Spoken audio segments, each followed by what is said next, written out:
सकाळी उठल्यापासून ते रात्री झोपेपर्यंत गृहिणींच्या हाताला काही दम नसतो. म्हणजे सकाळी त्यांच्या कामाची एकदा सुरुवात झाली, की अगदी संध्याकाळपर्यंत ती जी घरातली कामे असतात ना, तर ती चालूच असतात. तर रोजच्याच कामांचा हा जो कंटाळा असतो ना, तर तो प्रत्येकीलाच येत असतो. म्हणजे रोजची तीच कामे करणं, घरातलं आवरणं, या कामांमुळे काय होतं, बरेचदा आपल्याला कंटाळासुद्धा येतो. तर आता हा कंटाळा दूर करण्यासाठी आपण काय करावं, यासाठी काही टिप्स ज्या आहेत ना, तर त्या मी आपल्या चॅनेलवरती अपलोड केलेल्या आहेत. खाली मी लिंक दिलेली आहे आणि स्पेशली गृहिणींसाठीच या ज्या टिप्स आहेत ना, तर त्या मी शेअर केलेल्या आहेत. तर खाली लिंक दिलेली आहे. व्हिडिओ एकदा जाऊन नक्कीच चेक करा.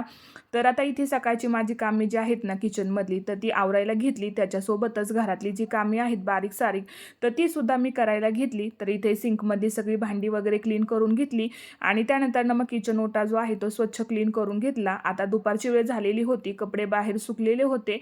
मग ते घरात घेऊन आले. आवडला असेल व्हिडिओ तर चॅनेलला सबस्क्राईब करा.